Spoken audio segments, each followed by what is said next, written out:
flames. Today's topic is interdependence between living beings, plants, and animals. Interdependence in nature. Our environment is made up of both living components and non living components.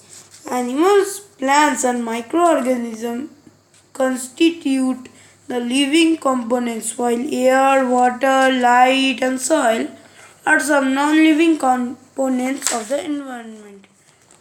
Dependence of living things on non living things. Living things depend on non living things in many ways. Plants need light, energy, and warmth from the sun, carbon dioxide from the air, and water and nutrients from the soil to make food. Animals need air and water to survive. Plants depend on air and water for the dispersal of seeds. Many small animals make their habitat in the soil. Interdependence among plants and animals. Plants and animals depend on each other for a lot of their basic needs, such as food, shelter, and protection, and propagation. Animals depend on plants in the following ways. Animals, including human beings, depend on plants for food and oxygen released during photosynthesis. Some animals, such as birds, squirrels, and insects, depend on plants for shelter and protection. Human beings get a wide variety of things, such as wood, fiber, paper, gum, and medicines from plants. Similarly, plants also depend on animals in some ways. Carbon dioxide that breathe out is the plants for preparing their food. Microorganisms feed on dead plants and animals. This helps dead plants and animals matter recycle. This adds nutrients to the soil. The nutrients are then used by living plants for their growth. Plants depend on many animals for the process of pollination and dispersal of their seeds. Some insects, plants even trap insects and consume them to obtain nutrition. Thus, we find that plants and animals are dependent on each other. Groups of living beings. There are two main groups of living organisms, producers and consumers. 1 minute.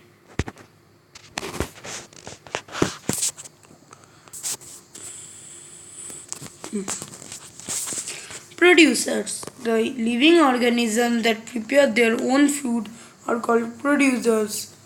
All green plants are producers and they make their own food. By the process of photosynthesis, they are also called the autotrophs. They act as the main source of food and energy to other living organisms.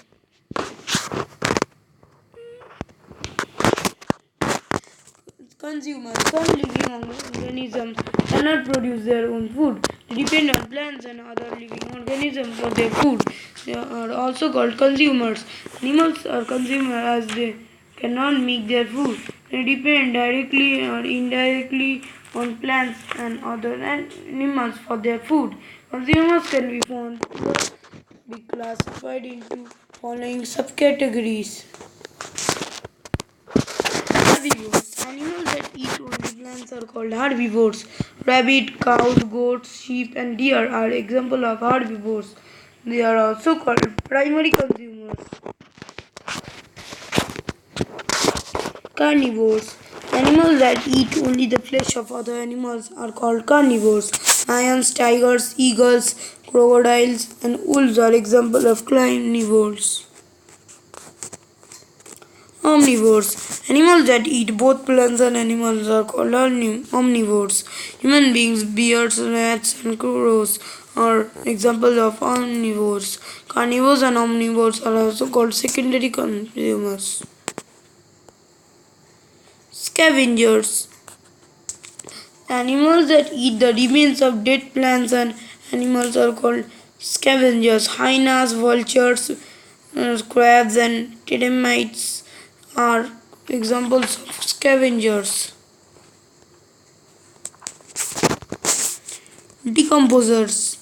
Some living organisms are so tiny that they cannot be seen with the naked eyes. They are known as microorganisms. They decompose dead and decaying matter of plants and animals into nutrients. So they are called decomposers. The nutrients get mixed in the soil and then absorbed by the living plants. Bacteria and fungi are examples of decomposers. By consuming dead plants and animals, scavengers and decomposers help in keeping the environment clean.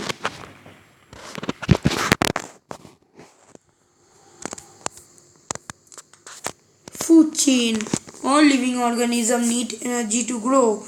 They get this energy from the food they eat. The sequence of who eats who in nature from obtaining nutrition is called a food chain. It shows how a living organism gets its food and how nutrients and energy are passed from one organism to another. A food chain always begins with plants. After plants, the next organisms are herbivores, followed by carnivores. At the end of the chain are scavengers and decomposers. The arrows in a food chain shows the flow of energy from one organism to another. In a food chain in nature, grass is eaten by deer, and the deer is eaten by tiger. Hence, grass is the primary producer, the deer is a primary consumer, and the tiger is a secondary consumer. So this is example is like in the picture. Balance in nature. Food chains maintain the balance in nature. Have you ever thought about what would happen if an organism of a particular kind were removed from a food chain? Let us find out. In the above food chain, if all if all if all I am reading the book's example, but this example is different. The above food chain, if all the hawks were killed, then the numbers of owls would increase. The increased number of owls would eat all the snakes. In the absence of the snakes, the number of rabbits would increase. Rabbits would feed upon all the grass and vegetation. After some time, the rabbits would face a shortage of grass. They would start dying of starvation. This would also affect the population of snakes and owls. Thus, a disturbance in any part of the food chain disturbs the entire balance in nature. Hence, the presence of all animals and plants is important for maintaining the balance in nature. Reasons of imbalance in nature. In fulfilling their basic needs, human beings have been careless towards nature and environment. Let us study how some human activities they are caused imbalance in nature. No, 1 minute. Yes. Deforestation.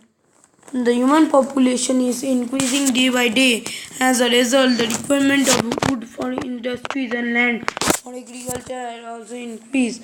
It has resulted in a large-scale cutting down of trees in forests. This is called deforestation. Many wild birds and animals have lost their habitats because of deforestation.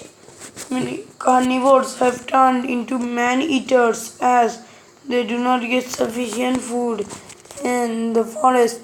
The destruction of habitat has made many species endangered, and if it continues, it may lead to extinction.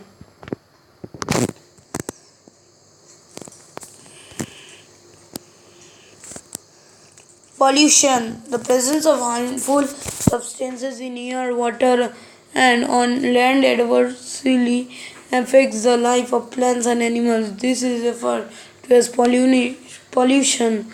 Burning of fuels, the release of smoke from industries, dumping of chemical wastes into rivers and onto fertile lands, and so on, have already led to immense pollution of the environment.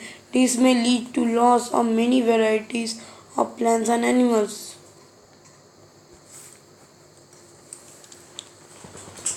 Hunting. Human beings kill a large number of birds and animals by hunting. Animals such as tigers, panthers, deer, crocodiles, and snakes are killed for their skin. Elephants are killed for their tusk, and peacocks for feathers, and many birds and animals are killed for food. Continuous hunting of animals also leads to their extinction. Apart from the human, apart from the human Apart from the human activities and imbalance in nature, it is also caused by certain natural disturbances such as forest fires and floods.